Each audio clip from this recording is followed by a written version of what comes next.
Imagine 300 billion moving every single day, more than PayPal's yearly total through a system you might not even know about. That's the world of stablecoins in 2025. So, what are they, and why are they handling that kind of money? Stablecoins are cryptocurrencies, but unlike Bitcoin's roller coaster ride, they're built to stay steady, usually pegged to the US dollar. Picture them as digital dollars on a blockchain. The big ones, like USDT or USDC, aim to always be worth $1, no matter the market conditions. I'm Danilo, and today we're exploring why that's a big deal. Here's where the story picks up though. In 2019, stablecoins had a market cap of just 5 billion total. Now, this month, they're over 200 billion.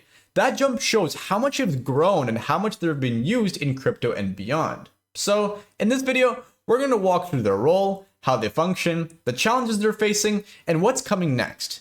If you're liking this, subscribe and hit the bell icon to never miss an update about the world of crypto. Stablecoins are worth understanding. They're quietly shaping finance's future. Alright, let's get into it. Now that we've covered what stablecoins are, let's talk about why they're such a big part of the crypto world. It's not just about their size. It's about what they do every day for people using crypto. First, think of stablecoins as the cash of the crypto economy. When someone wants to trade Bitcoin or Ethereum, they don't always want to cash out to dollars and wait for a bank transfer. Stablecoins step in here.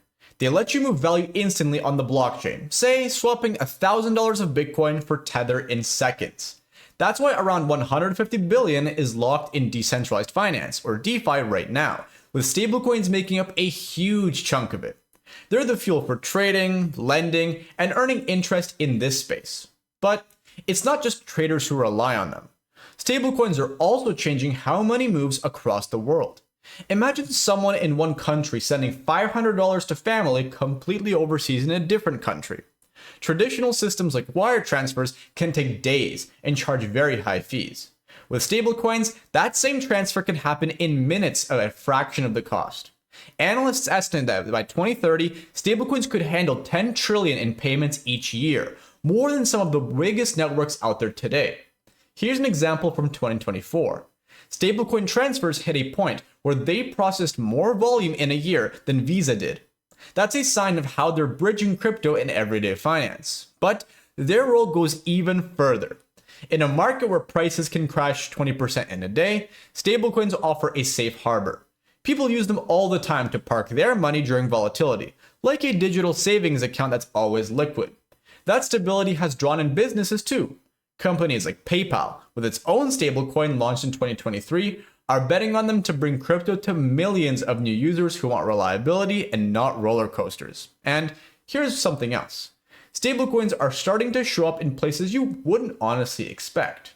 In 2024, a few small countries experimented with them for local payments, tired of relying on slow banking systems. It's quite early, but it hints at how they could reshape access to money where traditional finance falls short. So, while they started out as a tool for crypto users, their role is constantly growing, making transactions faster, cheaper, and more accessible, whether you're trading tokens, sending money across borders, or just looking for something steady in a completely wild market.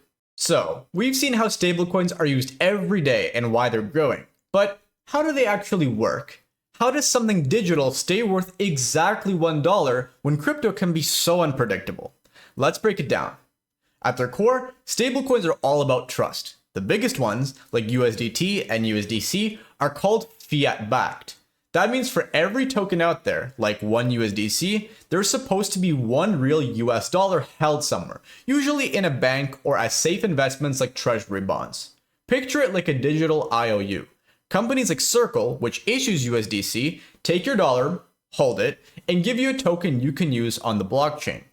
If you want your dollar back, you trade the token in, and they return the cash. That's the basic idea, keeping a one-to-one match so the value doesn't budge. But not all stablecoins work that way. Some use crypto itself to back them up, like DAI.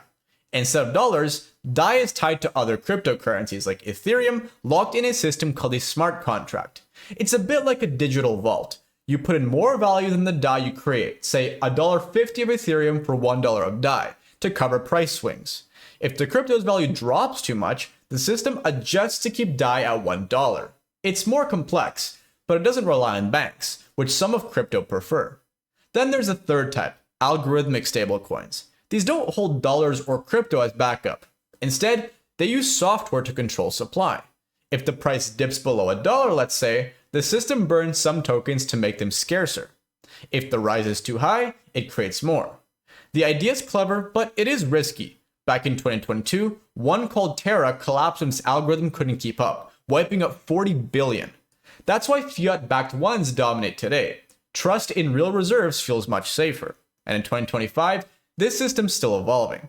Companies now publish reports to prove they've got the funds. USDC even shares monthly audits. It's not perfect, but it's how stablecoins keep that promise of stability, whether they're backed by dollars, crypto, or code.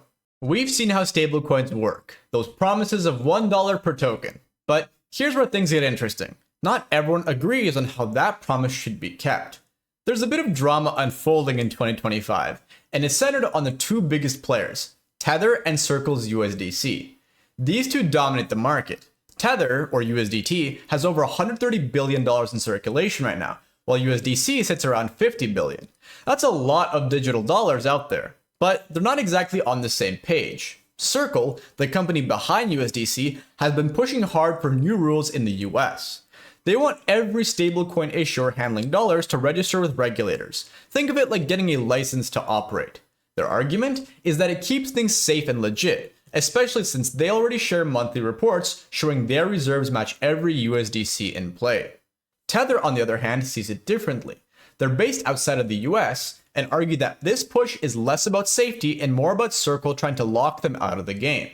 If these rules kick in, Tether could lose access to things like US Treasury bonds, assets they rely on to back their tokens. Right now, they hold over $100 billion in those bonds, according to their latest reports.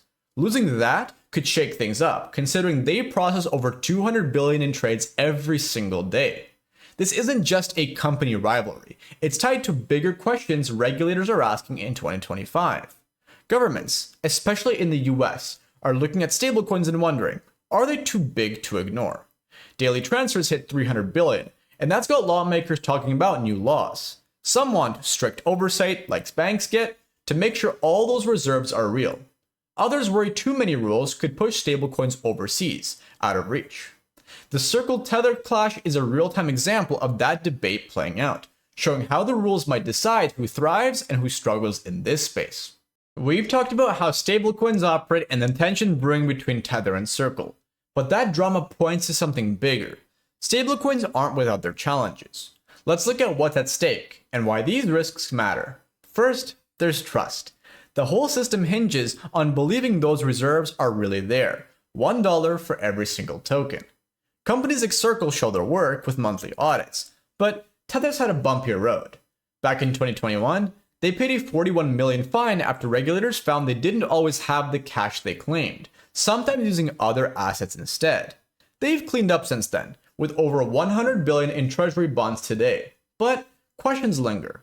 If people stop trusting that backing, a rush to cash out could test whether they can really pay everyone back. That leads to a second risk. What happens if something breaks? In 2022, an algorithmic stablecoin called Terra lost its peg and crashed, erasing $40 billion in value practically overnight. This wasn't just a small experiment. Its fallout hit the whole crypto market, showing how one failure can ripple. Today's big stablecoins like Tether with over $130 billion out there are even larger. If one of them wobbled, say dropped to 90 cents, traders and DeFi platforms handling $300 billion daily volume could see chaos. It's not likely, but the scale makes it a real concern. Then there's regulation, which we touched on last time. In 2025, governments are still figuring out what to do. The US is debating rules that could demand bank-level oversight, checking reserves, limiting risks. Some say that's needed to protect users.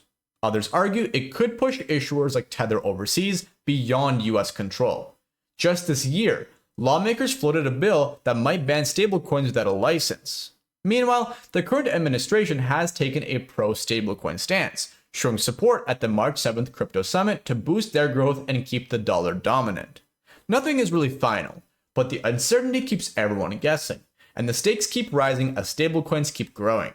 These challenges, trust, stability, and rules, aren't just technical problems. They're about whether stablecoins can keep delivering on their promise as they handle more money than ever. We've walked through what stablecoins are, how they work, and the challenges they're facing. Now, let's look at what's next. It's March 2025, and stablecoins are at a turning point. Where could they go from here? One thing's clear, they're growing very fast. With over 200 billion in circulation today, some analysts predict that could hit 500 billion by the end of this year. That's driven by more people using them. Traders, businesses, even regular people sending money overseas. Daily transfers are already at 300 billion, and if that keeps climbing, stablecoins could become a bigger piece of global finance than ever before. Companies like PayPal, with their stablecoin from 2023, are part of this, trying to make crypto a normal part of paying for things. But it's not just about size. New ideas are popping up too. Take tokenized assets. Instead of just dollars, we're seeing stablecoins tied to things like gold or even real estate. Imagine a token worth 1 ounce of gold, traded instantly on the blockchain. It's quite early, but projects are testing this year, aiming to mix stability with real-world value. Meanwhile, some countries like China are pushing ahead with central bank digital currencies, CBDCs, inspired by stablecoins' speed and flexibility. Here in the US, though, the government just rolled out a digital dollar with a January executive order, leaving room for private stablecoins to lead instead. Then there's also the US administration we mentioned last time. They're pushing a pro-stablecoin agenda right now, wanting clear rules to encourage growth while keeping the dollar on top. And just last week, they held the Crypto Summit, and since then, the Treasury has been discussing a framework that could make stablecoins a legit part of the financial system. Some even say they might back a Bitcoin reserve, which could spark stablecoins tied to crypto in a whole new way. Nothing's set yet, but if this happens, it could mean more trust and bigger adoption, maybe even 1 trillion in circulation by 2026. Of course, those challenges, trust, stability, and regulation won't just vanish. But this year, stablecoins are moving from a crypto experiment to something broader. Whether they're powering payments, inspiring new tokens, or getting a government boost, it's going to be interesting to see where things go from here. That's the look at stablecoins in 2025. We started with how they're moving 300 billion every day, more than PayPal's yearly total, and why that matters. From there, we saw how they're the cash of crypto, powering trades and global payments, and how they stay steady with dollars, crypto, or code backing them up. We dug into the drama between Tether and Circle, the risks, like trust and what happens if something breaks, and where they might be headed with growth to 500 billion or more on the horizon. I hope this gave you a solid take on why stablecoins are such a big deal right now. What do you think about the increasing use of stablecoins going forward? Do you think we'll ever see things like car and house loans on the blockchain someday? Drop your thoughts in the comments below. Give this video a thumbs up if it cleared things up for you, and subscribe with the bell icon so you don't miss my next deep dive into the world of Web3. Thanks for watching, and I'll see you in the next one.